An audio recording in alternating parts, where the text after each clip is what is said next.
નમસ્કાર દોસ્તો, આજે આપણે ધોરણ 5ની જે સ્વાધ્યાય પોથી છે તે સ્વાધ્યાય પોથીના ભાગ 3ની અંદર આપણને પર્યાવરણ વિષયનો જે પાઠ નંબર 7 આપેલો છે, પાણી સાથેના પ્રયોગો, તેનું સંપૂર્ણ સોલ્યુશન આપણે આ વિડીયોની અંદર જોવાના છે.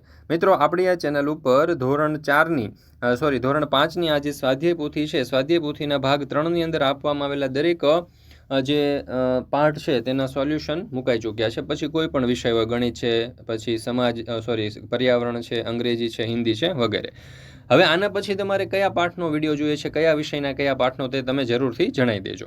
ચાલો તો શરૂ કરીએ આપણે પાઠ નંબર 7, પાણી સાથેના પ્રયોગો. એમાં પ્રશ્ન નંબર 1, નીચે આપેલી વસ્તુઓ પાણી ભરેલી ડોલમાં નાખતા કઈ વસ્તુ તરશે અને કઈ વસ્તુ ડૂબશે?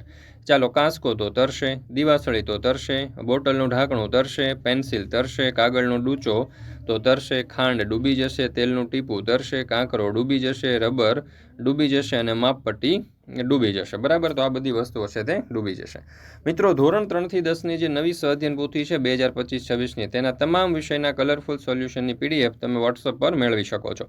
અને વોટ્સઅપ પર પીડીએફ મેળવવા માટે આજે જ સંપર્ક કરો 7046222254 નંબર ઉપર, અથવા તો આપણી એપ્લિકેશનનું નામ છે ocean coaching classes. Application download કરી અહીંયાથી પણ તમે આ સોલ્યુશનની પીડીએફ મેળવી શકો છો.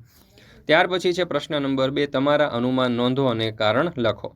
પહેલું, પાણી ભરેલ ડોલની સપાટી ઉપર સ્ટીલની રકાબી મૂકતા તે ડૂબે છે, કારણ કે સ્ટીલ ભારે હોય છે એટલે પાણી તેને ઉપર રાખી શકતું નથી.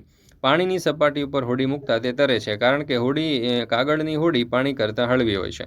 ત્રીજું, પાણી ભરેલા પાત્રમાં લોખંડની ખીલી નાખતા તે ડૂબે છે, કારણ કે પાણી કરતાં ભારે હોય છે. ચોથું, પાણી ભરેલા પ્યાલામાં લાકડાની સળી નાખતા તે તરે છે, કારણ કે તે પાણી કરતાં હળવી હોય છે. પાંચમું, પાણી ભરેલી ડોલમાં સાબુ પડતા તે ડૂબે છે, કારણ કે તે પાણી કરતાં ભારે હોય છે. ત્યાર પછી છે પ્રશ્ન નંબર 3, નીચે આપેલી વસ્તુઓની યાદી જુઓ અને જુદા જુદા પાત્રોમાં પાણી લઈ અને વસ્તુ તેમાં નાખીને નોંધ કરો.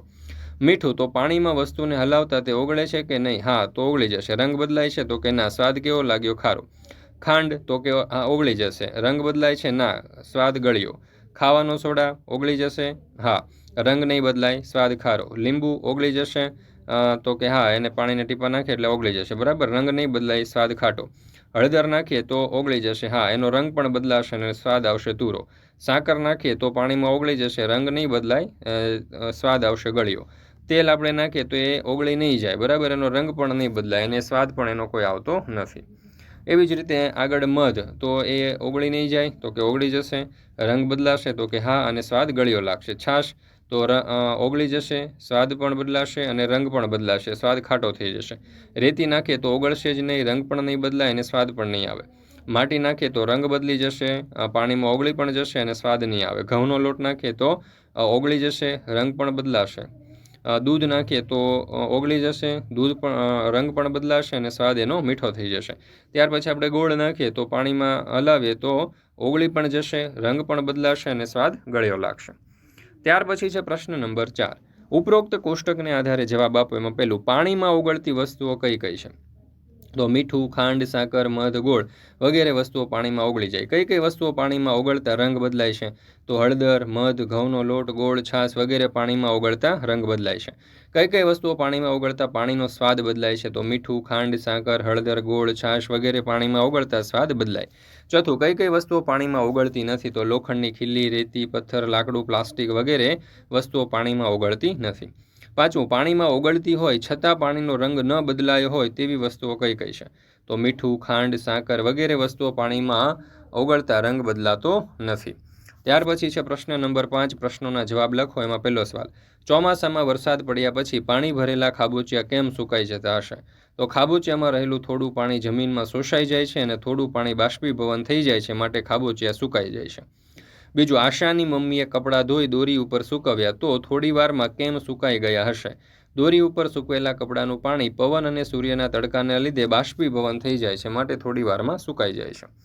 ત્રીજું, અમરે પાણી વડે પોતાની સ્લેટ ભીંજવી, તેને સ્લેટ થોડી જ વારમાં કોરી પડી ગઈ. આવું કેમ થયું હશે? તો અમરે સ્લેટ ભીંજવી પરંતુ પાણી બાષ્પ બનીને હવામાં ઉડી ગયું, એટલે તેની સ્લેટ થોડી વારમાં કોરી પડી ગઈ. મિત્રો, ધોરણ 3થી 12ની કોઈ પણ પ્રકારની પીડીએફ અથવા તો પીપીટી જો તમારે જોઈતી હોય તો એ તમને મળી જશે ઓશન કોચિંગ ક્લાસીસ પરથી, અથવા તો સ્વાધ્યાય પોથીના સોલ્યુશન છે, સમજૂતી પ્લસ સ્વાધ્યાય છે, ગાલા સ્વાધ્યાય પોથી, પ્રોજેક્ટ પ્રવૃત્તિ, પ્રયોગ પોથી, ભૂગોળ પોથી, અંગ્રેજી ગ્રામર, યુનિટ ટેસ્ટ, એમપી પ્રશ્નો, અસાઇનમેન્ટ કે કોઈ પણ પ્રકારના સોલ્યુશનની પીડીએફ અહીંયાથી તમે મેળવી શકો છો. વોટ્સઅપ પર પણ તમે પીડીએફ મેળવી શકો છો. વોટ્સઅપ પર પીડીએફ મેળવવા માટેનો નંબર છે 7046222254, અથવા તો આપણી એપ્લિકેશનનું નામ છે ઓશન કોચિંગ ક્લાસીસ. આ એપ્લિકેશન ડાઉનલોડ કરી અહીંયાથી પણ તમે આ સોલ્યુશનની પીડીએફ મેળવી શકો છો. તો જરૂરથી દરેક વાલીઓ, વિદ્યાર્થીઓ અને શિક્ષક મિત્રોએ આ સ્વાધ્યાયન પોથીના સોલ્યુશનની પીડીએફ મેળવી અને તેનો અભ્યાસ કરી લેવો.